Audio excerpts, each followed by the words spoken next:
Palavra de Deus para nossa meditação nesta noite. Evangelho de Cristo, conforme o relato de Lucas, capítulo 3, versos 21 e 22.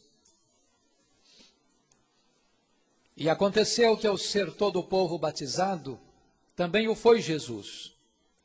E estando ele a orar, o céu se abriu. E o Espírito Santo desceu sobre ele em forma corpórea como pomba. E ouviu-se uma voz do céu: Tu és o meu filho amado, em ti me comprazo. Eu quero partilhar com os meus irmãos nesta noite sobre a vida de oração de Jesus Cristo.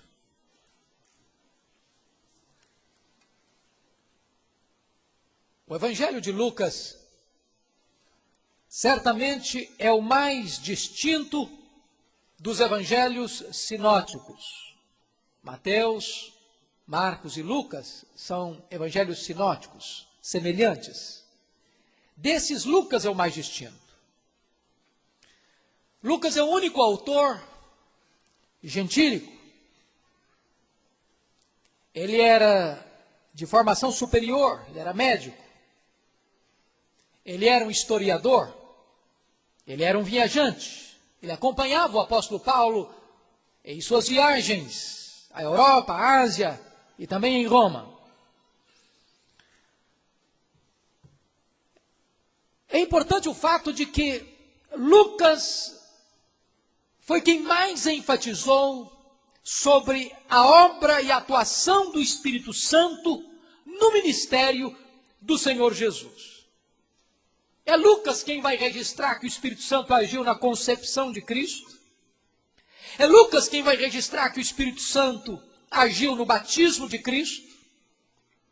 É Lucas quem vai descrever que o Espírito Santo capacitou Jesus para enfrentar Satanás no deserto.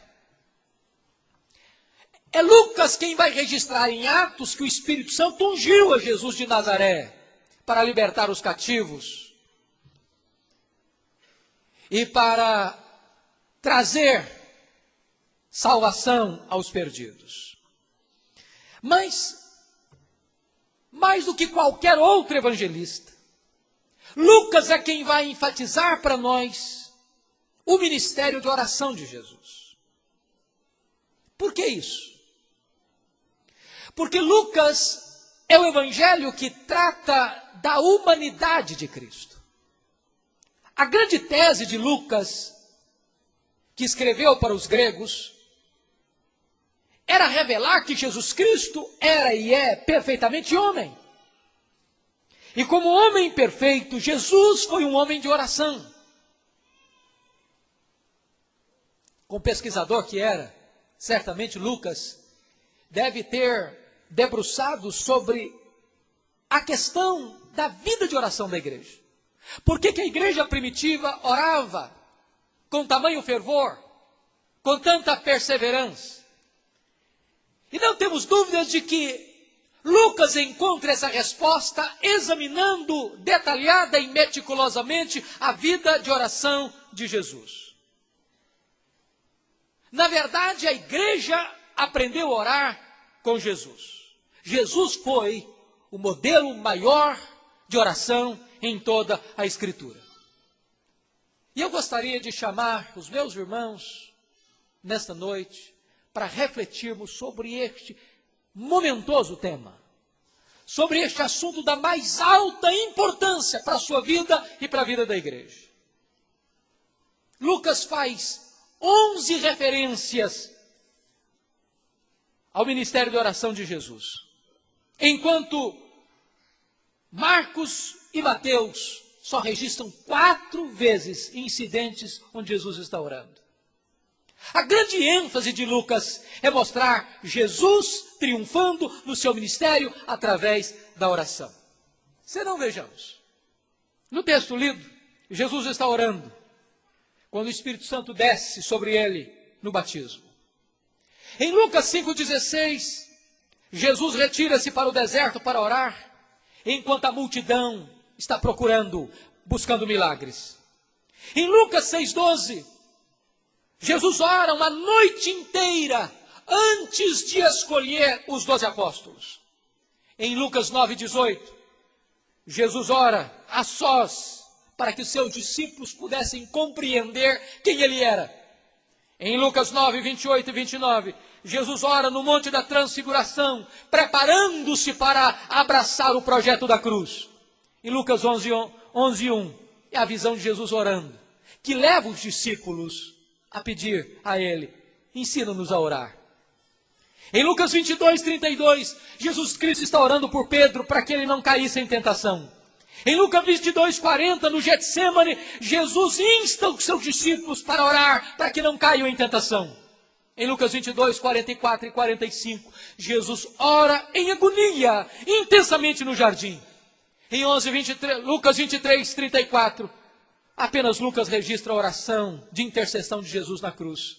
E em Lucas 23:46, só Lucas registra a última oração de Jesus na cruz: Pai, nas tuas mãos eu entrego o meu espírito. De tal maneira que Jesus começa o seu ministério orando, Jesus continua o seu ministério em oração e Jesus termina o seu ministério orando.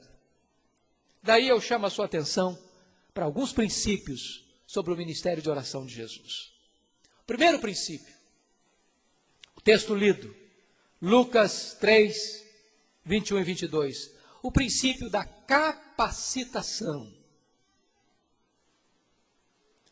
Notem vocês, irmãos, que a oração é a vida da igreja, porque era a vida de Jesus.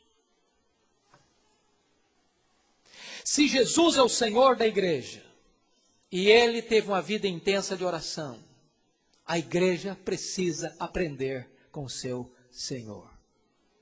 As pessoas que oram como Jesus são as pessoas que levam a igreja ao crescimento. Diz o texto, porque Jesus orou, o céu se abriu, o Espírito Santo desceu e o Pai lhe falou. O que é oração? Oração muito mais do que um instrumento de petição para alcançar algo. Oração descreve prazer, deleite e intimidade com o Pai. Nenhum pai sentir-se-ia feliz se seu filho aproximasse dele apenas para pedir alguma coisa, vendo-o apenas como um provedor. O prazer de um pai é quando o seu filho gosta de estar perto dele, pelo deleite da comunhão, pelo prazer da intimidade. Quando nós oramos, nós estamos desfrutando dessa intimidade com Deus. E porque Jesus estava orando, o Pai fala: eis o meu filho, o meu amado, em quem tenho todo o meu prazer. Mateus e Marcos registram o batismo de Jesus. Mas só Lucas registra que Jesus estava orando. E você nota, porque Jesus está orando, o céu se abre. O Espírito Santo desce. E o reveste com poder. Esse princípio não é apenas para Jesus. Esse princípio é para a igreja. Você vai aprender isso lá em Atos 1:14, que a igreja estava também orando quando o céu se abriu, quando o Espírito Santo foi derramado sobre a igreja, e quando a igreja foi capacitada com poder para realizar a obra de Deus, a igreja estava orando. Onde tem oração, tem demonstração do Espírito. Onde tem oração, tem derramamento do Espírito. Onde tem oração, o Espírito Santo promove o crescimento da igreja. Notem vocês, quando Jesus estava orando, ele tem com clareza a natureza da sua missão. Ali no Jordão, Jesus começa o seu ministério, porque estava orando. Recebe com clareza a direção do Pai para a sua obra.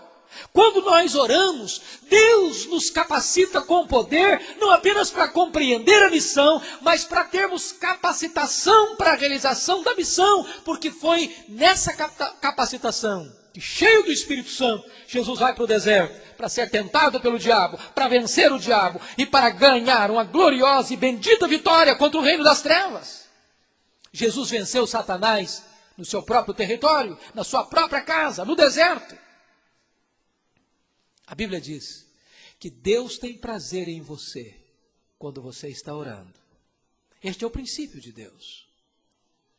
Às vezes nós queremos poder, às vezes nós queremos fazer a obra de Deus, às vezes nós queremos capacitação para fazer a obra de Deus, mas nós não poderemos alcançar isto sem oração.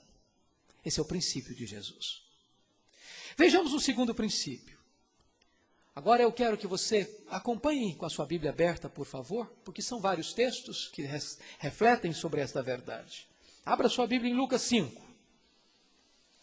Lucas 5, 15 e 16.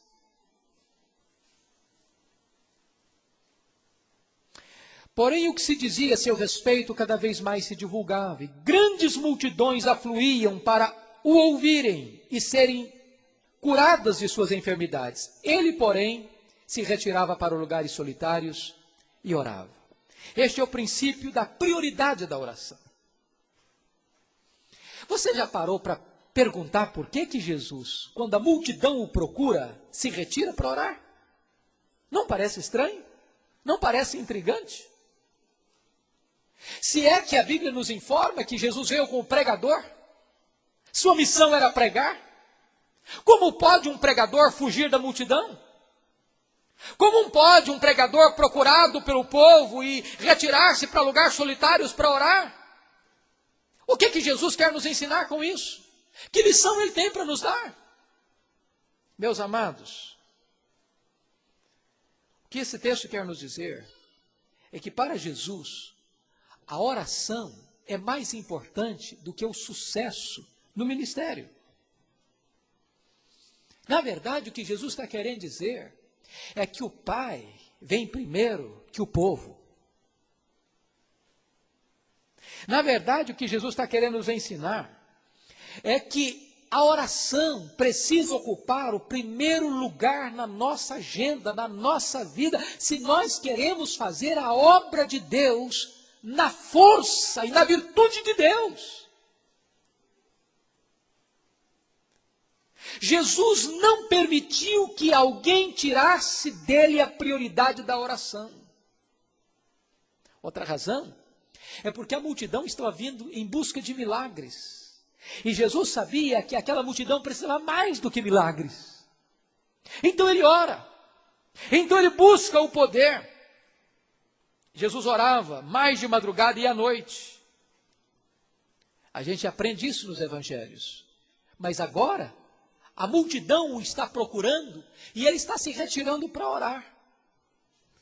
Isso mostra, irmãos amados, a necessidade de nós aprendermos isso de forma prática.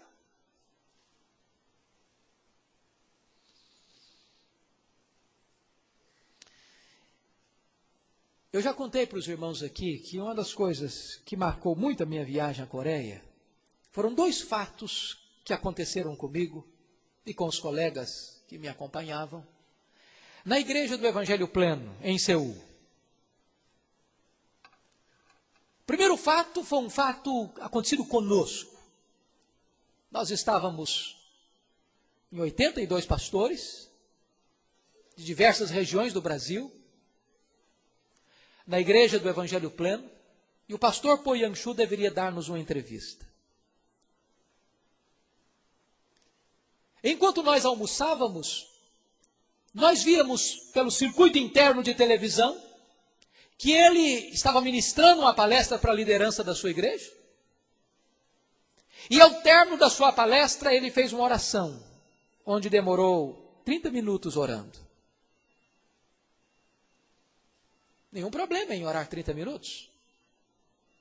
O que nos espantou é que quando ele foi dar uma entrevista para 82 pastores, ele deu uma entrevista de 4 minutos. A princípio, alguns não entenderam, outros se inconformaram. Mas eu não tenho dúvida de que ele estava nos ensinando uma grande lição. Porque somos tentados a fazer uma oração de 4 minutos e dar uma entrevista de 30.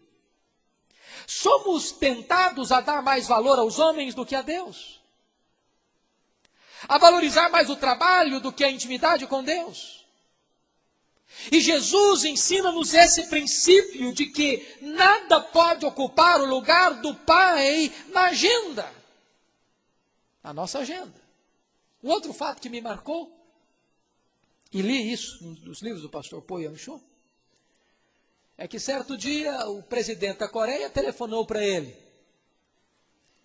E a secretária atendeu do outro lado e disse: o pastor não vai atender o senhor não, ele está orando. E do outro lado da linha o homem engrossou a voz e disse: não, mas quem está falando aqui é o presidente da Coreia, eu quero falar com ele agora. E a secretária calmamente disse: ele não pode atender o senhor agora não, ele está orando. E o presidente desligou bravamente o telefone. Horas depois, ele ligou para o pastor, muito bravo. O senhor não me atendeu, era um fato urgente. Eu sou presidente deste país. E o pastor lhe disse: eu não lhe atendi, porque eu estava falando com alguém muito mais importante que o senhor. Eu estava falando com o Senhor dos céus e da terra. Esta compreensão me marcou. Esta visão de alguém que ora e que realmente a intimidade com Deus é a coisa mais importante da vida é algo tremendo. Susan Wesley tinha 19 filhos. Dizia para os seus filhos, e eu não posso imaginar na minha cabeça hoje o que é uma casa com 19 filhos. Eu não sei se você concebe bem essa ideia. Eu não sei como é que tem essa agenda de uma mãe, com 19 meninos atrás dela. Mas ela dizia para os seus filhos: eu tenho uma hora em que eu fecho a porta do meu quarto e ninguém me incomoda. Prioridade. Prioridade na oração. Se você notar o que acontece, olha, a sua Bíblia aberta aí no versículo 17, o que vai acontecer quando Jesus se retira para orar? Ora, aconteceu que num daqueles dias estava ele ensinando e achava-se ali assentado fariseus e mestres da lei, vindos de todas as aldeias da Galileia, da Judéia e de Jerusalém, e o poder do Senhor estava com ele para curar. Se você notar no Evangelho de Lucas, há uma conexão entre a vida de oração de Jesus e a manifestação de poder na vida de Jesus. Meus amados, por que será que falta poder na igreja hoje? Por que há proclamação e não há fruto? Por que há pregação e há pouco resultado? Não será porque nós estamos quebrando este princípio de Deus? Não será porque nós estamos omitindo esta parte tão solene da oração?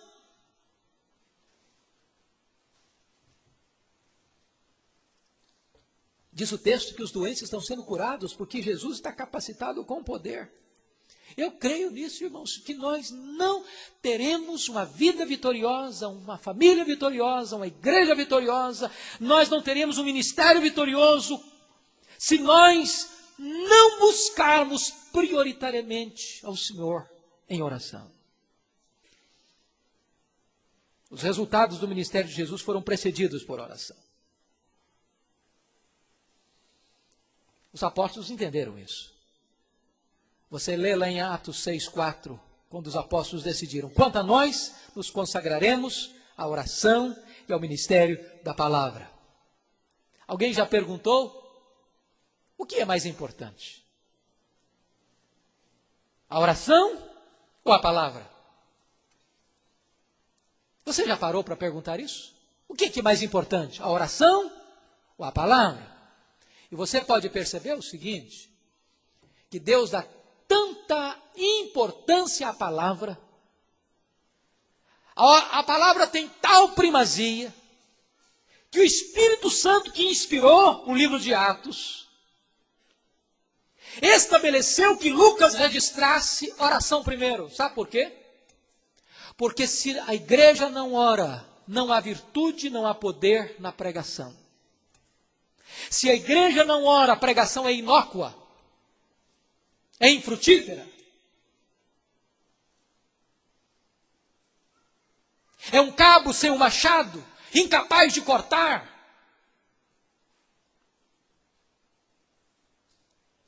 Que Deus nos ajude a entender e a aplicar esse princípio. Prioridade da oração. Mas há um terceiro princípio que eu quero partilhar. A sua Bíblia aberta em Lucas 6, versículos 12 e 13. Naqueles dias retirou-se para o monte a fim de orar e passou a noite orando a Deus. E quando amanheceu, chamou a si os seus discípulos e escolheu 12 dentre eles, aos quais deu também o nome de apóstolos. Somente Lucas registra o fato de que Jesus passou uma noite inteira orando antes de escolher a liderança. E quando você vai para o texto grego, você vai notar que a única vez que esta expressão aparece é aqui. Não é oração a Deus, mas é oração de Deus. E você vai notar que o que Jesus está fazendo aqui é buscando com total dependência a direção do Pai na escolha da liderança da igreja. Que princípio ele está nos ensinando? É o princípio de que nós não devemos tomar decisões na igreja, mormente quando nós estamos escolhendo liderança da igreja, sem buscar em total dependência a direção do Pai nestas decisões. Notem vocês que Jesus passou a noite inteira orando.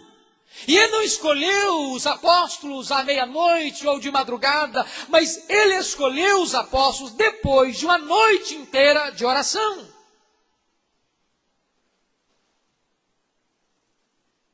Vejam vocês que isso está na contramão do que muita gente ensina hoje sobre a oração. Tem muita gente que entende que oração é você determinar alguma coisa. Algumas pessoas estão ensinando esta heresia hoje, que você determina e as coisas acontecem. Há poder na sua palavra. E quando você determina, esta palavra sua gera aquilo que você pede. E Deus então está determinado e obrigado a responder à sua determinação. Então você decreta, você exige, você proíbe, você repreende, você não aceita e você então está com o poder na mão. A Bíblia não ensina isso. Nem Jesus ensinou isso. Nem o praticou isso. Ele está orando uma noite inteira a oração de Deus, para fazer a vontade de Deus, para se submeter à agenda do Pai, para que a vontade do Pai prevalecesse nas suas decisões. Eu pergunto a você, quando você tem que tomar uma decisão pessoal, familiar, quando a igreja tem que tomar uma decisão, o que se faz? Às vezes nós articulamos primeiro, nós discutimos primeiro, nós avaliamos primeiro, nós tomamos as nossas decisões primeiro e depois então pedimos para Deus abençoar o que fizemos. Não é assim que Jesus nos ensina? Primeiro buscamos a direção de Deus. Primeiro buscamos a vontade de Deus, para que Ele realize a sua boa, perfeita, agradável e soberana vontade naquilo que precisamos fazer. Olha você o resultado disso nos versículos 17 a 19.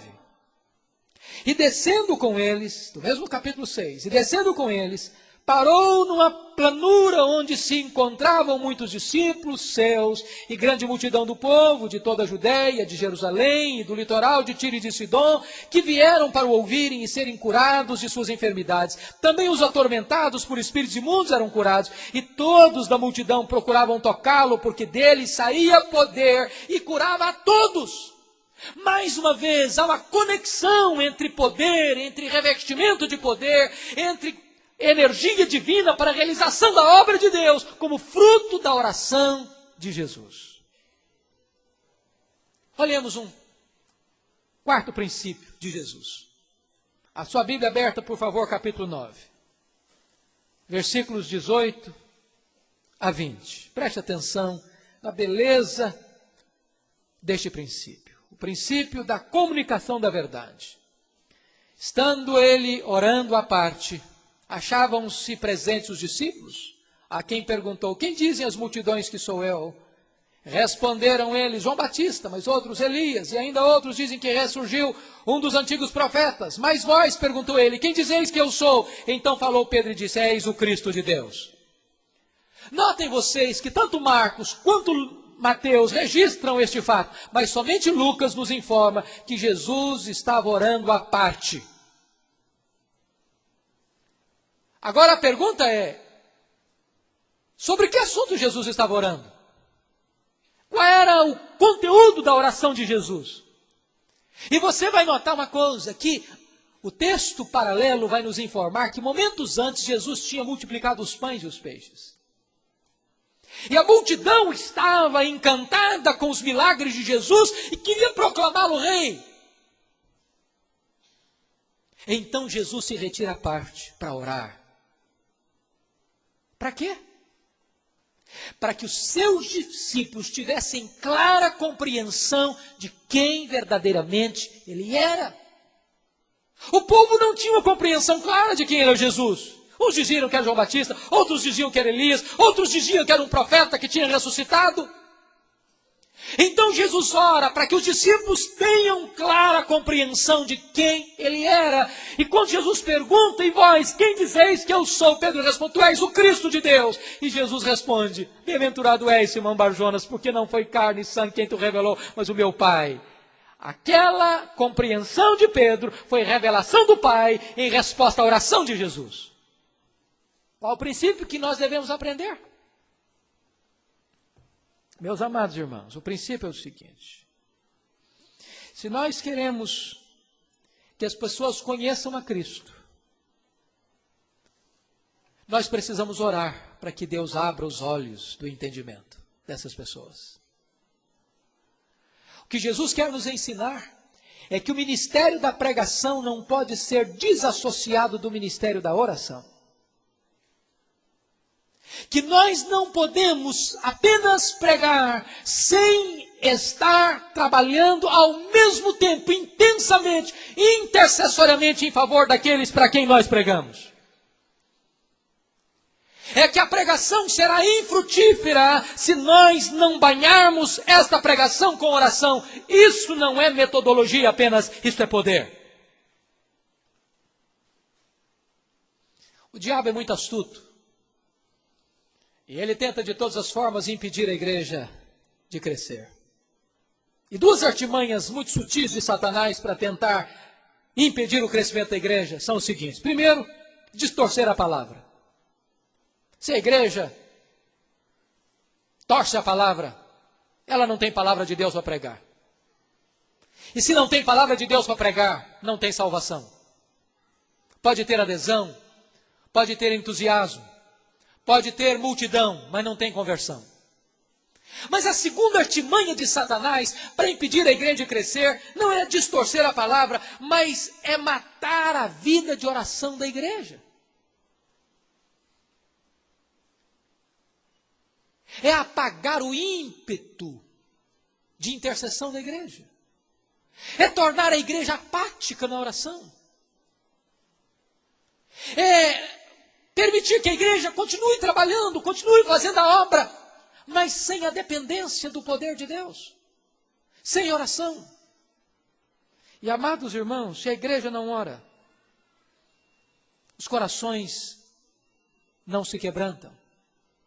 Porque quem quebranta o coração é Deus, e Deus age em resposta à oração da igreja. Há um quinto princípio que eu quero partilhar. Abra aí, por favor, Lucas 9, 28. 9, 28. Cerca de 8 dias depois de proferidas estas palavras, tomando consigo a Pedro, João e Tiago, subiu ao monte com o propósito de orar. E aconteceu que, enquanto ele orava, a aparência do seu rosto se transfigurou e suas vestes resplandeceram de brancura. É o princípio da antecipação da glória. Notem vocês que Mateus e Marcos registram a transfiguração. Mas só Lucas registra que Jesus subiu ao monte com o fim de orar. Talvez você possa pensar, bom, Jesus transfigurou porque ele é o Filho de Deus. Mas Lucas conecta a transfiguração como resultado da oração. E o que aconteceu ali naquele monte? Diz a Bíblia que apareceram Moisés e Elias falando de quê? Da partida. E a palavra partida lá no grego é êxodos. O que eles falaram? Qual era a agenda daquela conversa? Era o êxodo. Que êxodo? Você se lembra que o êxodo lá atrás foi a libertação do povo do cativeiro? Pois bem, quando Cristo foi para a cruz, realizou-se o verdadeiro êxodo, a nossa libertação do pecado. A agenda daquele monte era a cruz. E Jesus estava orando, e porque estava orando, o Pai o consolou, antes mesmo de enfrentar a cruz. Qual é o princípio? O princípio é que quando você ora, Deus consola você antecipadamente para enfrentar as grandes lutas da vida. Muitas pessoas se desesperam quando os problemas chegam, porque não oram, porque não têm intimidade com Deus.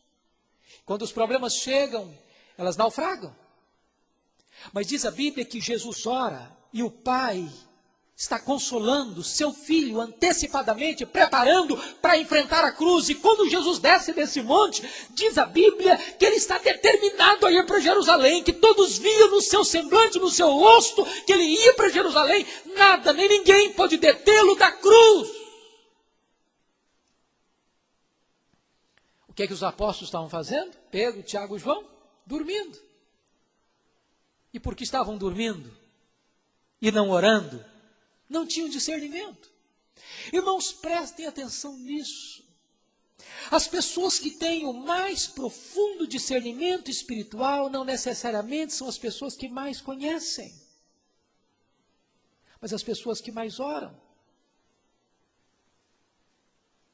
Porque as coisas de Deus se discernem espiritualmente. O que Pedro, Tiago e João não entenderam? Primeiro, eles não entenderam a pessoa central de Jesus Cristo. Eles disseram, bom estarmos aqui, vamos fazer 3 tendas. Uma será de Moisés, outra será de Elias, outra será de Cristo. Qual o problema deles?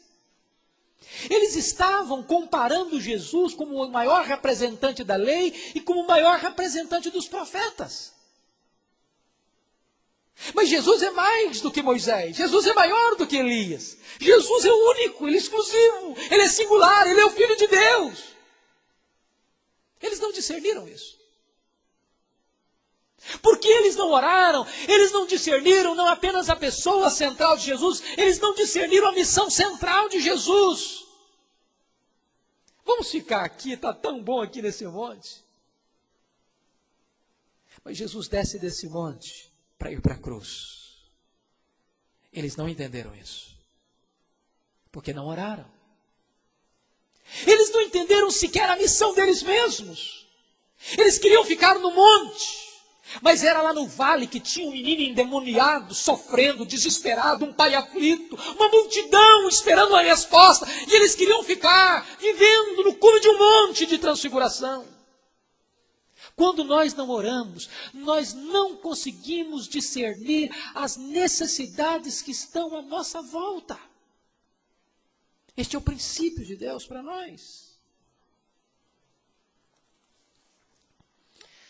Queridos irmãos, preste atenção numa coisa. Jesus poderia ter dado uma lição naqueles 3 apóstolos. Quando eles propuseram para ele, vamos fazer 3 tendas. O que Jesus Cristo estava fazendo? Ele estava orando. Qual foi o resultado? O próprio Pai toma causa de Cristo, arranja uma nuvem luminosa que desce sobre o local, e da nuvem luminosa sai uma voz: este é o meu filho, o meu amado, a ele ouvi. Sabe o que significa isso?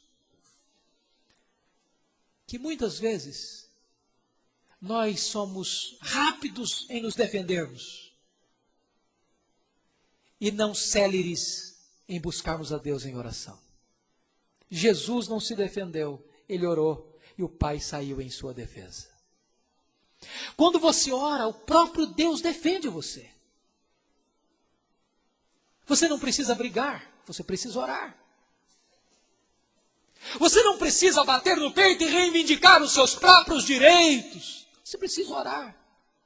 Porque quando você ora, Deus toma a sua causa nas suas mãos. Você vai perceber no capítulo 9, 37 ao 43, que quando Jesus desce desse monte, lá uma multidão o procura. Lá haviam ficado 9 apóstolos, no vale. E porque aqueles que estavam no vale não oraram, eles não têm poder para libertar um menino endemoniado. E Jesus responde: por que vocês não têm poder? Porque esta casta não sai a não ser com oração e com jejum. Quando a igreja não ora, a igreja não tem poder. Quando a igreja não ora, ela não tem condições de enfrentar as hostes do mal. Quando a igreja não ora, ela se torna impotente diante dos grandes desafios que a multidão apresenta para ela. Mas há um sexto princípio que eu quero partilhar com os irmãos. Abra sua Bíblia em Lucas 22. Lucas 22. Versos 31 e 32.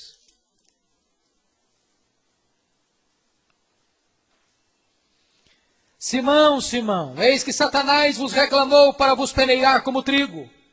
Eu, porém, roguei por ti, para que a tua fé não desfaleça. Tu, pois, quando te converteres, fortalece os teus irmãos. Qual o princípio que Jesus quer nos ensinar aqui? É o princípio de orar pelos líderes. Pedro era um líder no grupo apostólico. Você encontra sempre Pedro na frente, é o primeiro que fala, é o primeiro que age, também é o primeiro que erra. Mas Pedro está sempre ocupando uma posição de destaque de liderança. Lá em Lucas 5,11 disse Jesus que ele seria feito pescador de homens. E Jesus sabia do potencial de liderança de Pedro, para o bem ou para o mal. Por isso Jesus ora por ele. E Pedro exerce a sua liderança, às vezes, negativamente. Você encontra isso lá em João 21, que quando ele vai para Galiléia, para esperar o Jesus ressurreto, ele não aguenta esperar e diz para os seus condiscípulos: eu vou pescar. E porque era líder, e o líder sempre influencia, os outros disseram: nós vamos com você.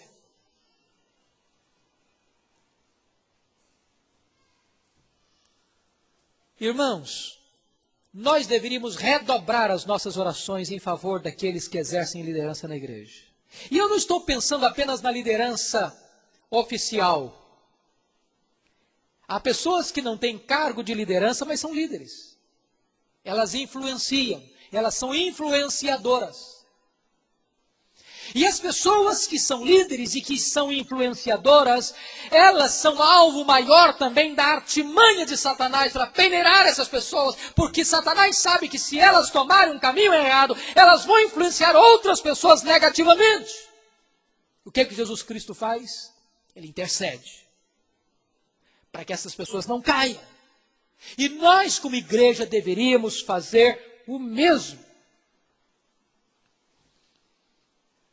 Notem vocês, em sétimo lugar,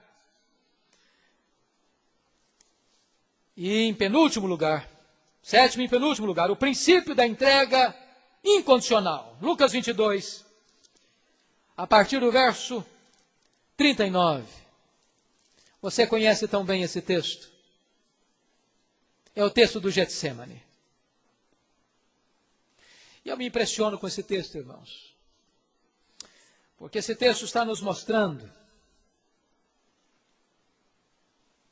no versículo 40, Jesus dizendo assim: orai para que não entreis em tentação. Ele, por sua vez, se afastou cerca de um tiro de pedra e de joelhos orava, dizendo: Pai, se quiseres, passe de mim este cálice. Contudo, não se faça a minha vontade, sim a tua. Então lhe apareceu um anjo do céu que o confortava. E estando em agonia, orava mais intensamente. E aconteceu que o seu suor se tornou como gotas de sangue caindo sobre a terra. Levantando-se da oração, foi ter com os discípulos e os achou dormindo de tristeza. Notem vocês algumas coisas aqui. Por que Jesus orou? Para que Jesus orou? Qual era o centro nevrálgico da oração de Jesus aqui? A vontade do Pai. Fazer a vontade do Pai. Ele ora com tal intensidade que ele chora, que ele sua sangue, que ele se agoniza, não para fugir da vontade do Pai, mas para realizar a vontade do Pai.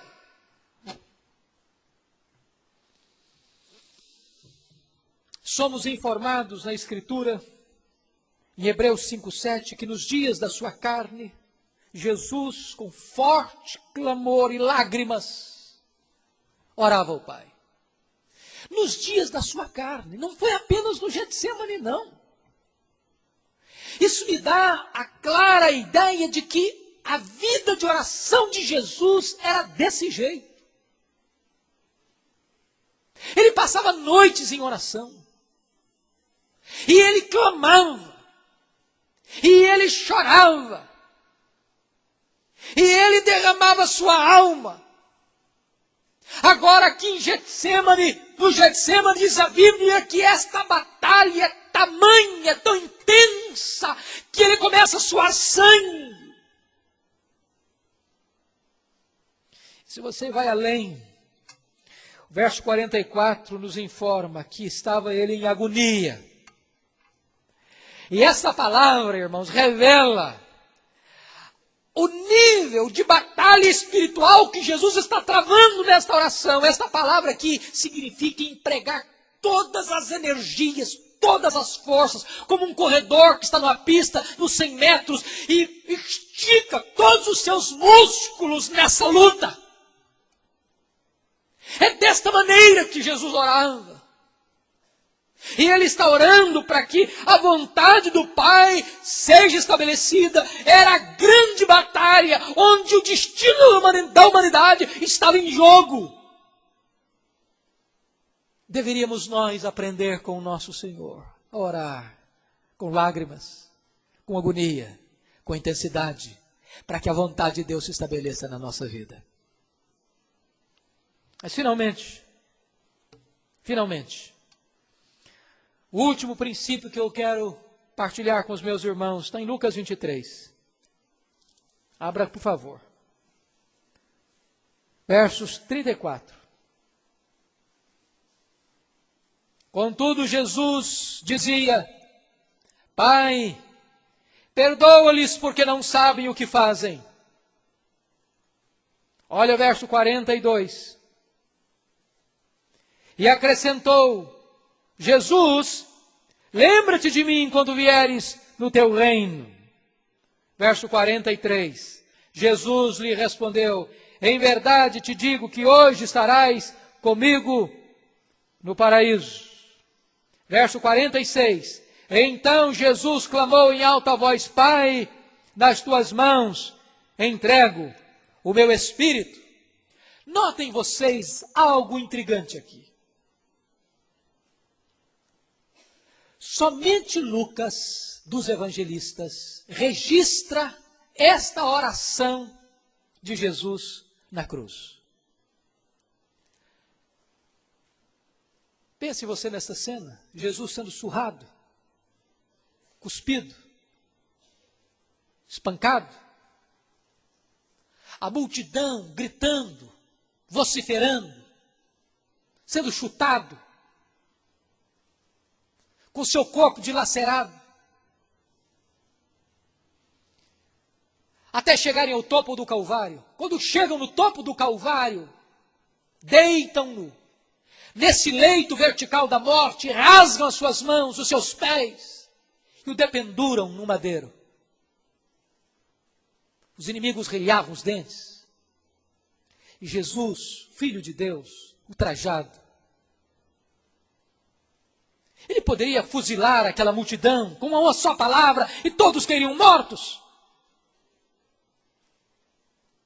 Ele poderia expressar uma ira santa contra a maldade que dirigiam a ele.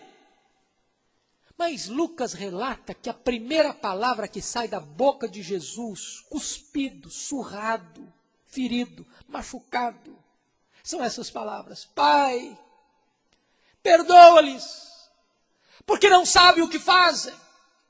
Notem vocês que Mateus nos informa que aqueles 2 ladrões que foram crucificados com Jesus blasfemavam de Jesus, insultavam Jesus.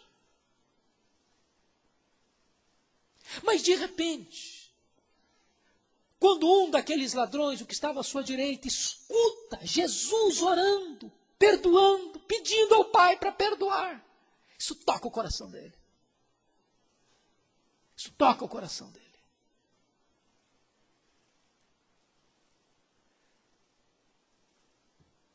E foi esta oração de Jesus o grande instrumento para quebrar a dureza do coração daquele ladrão e abrir os olhos da sua alma para a fé.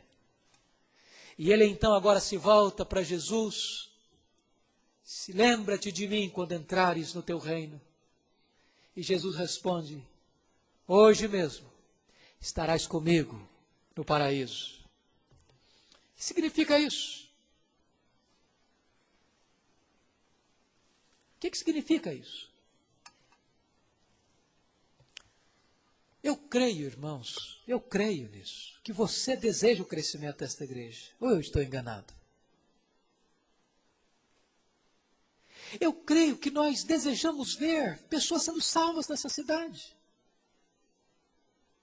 Esta igreja tem uma mensagem séria, tem uma mensagem bíblica, tem um compromisso com Deus, com a palavra de Deus.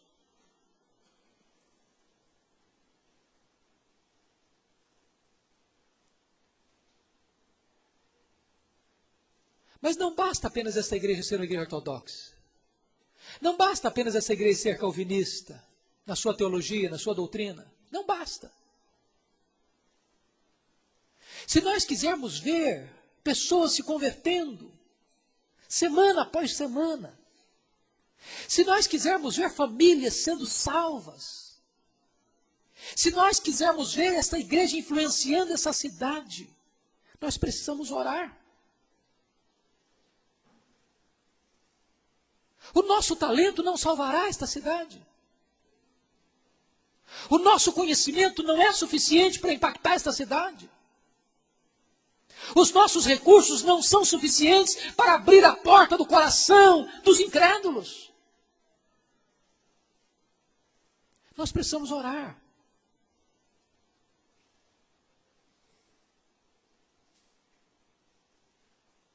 Talvez você possa dizer: pastor, eu sou muito ocupado. Verdadeiramente eu não tenho tempo. Eu vou lhe dizer que Jesus também era muito ocupado. A Bíblia chega a dizer que não tinha tempo para comer e nem para dormir. Mas também a Bíblia diz que ele passava noites inteiras em oração. E quando ele orava, o poder de Deus estava sobre ele, para curar, para salvar. As multidões vinham e eram alcançadas. Se ele, que é o Filho de Deus e perfeito, não abriu mão da oração, ousaríamos nós abrir mão?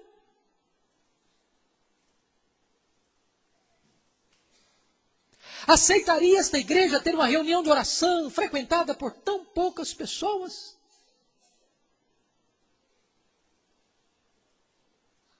Nossas desculpas seriam válidas diante de Deus?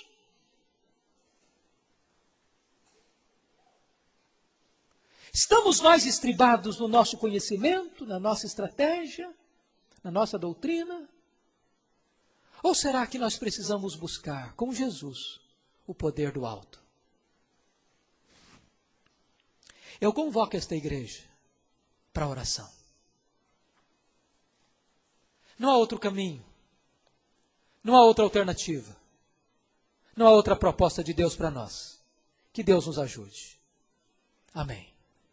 Curva sua fronte, por favor.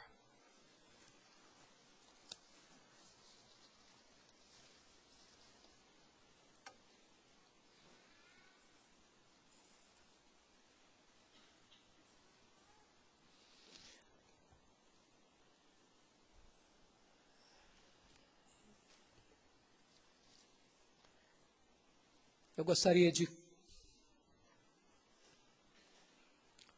convidar você que está aqui hoje, você criança, você junior, você adolescente, você jovem, você homem, você mulher,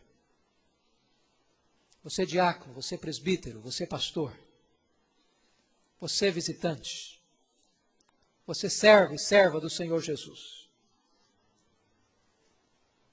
Eu não sei como é que está a sua vida devocional. Eu não sei como é que vai a sua vida de oração. Eu não sei que prioridade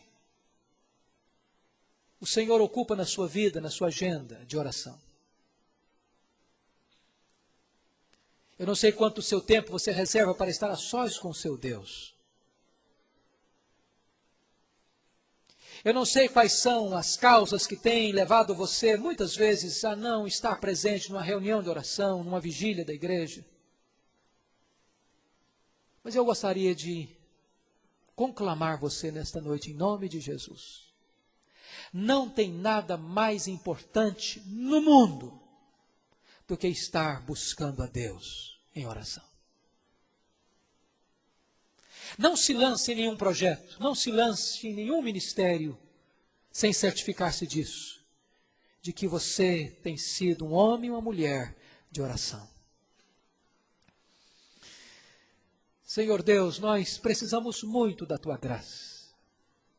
Tu sabes a dificuldade que nós temos, Senhor.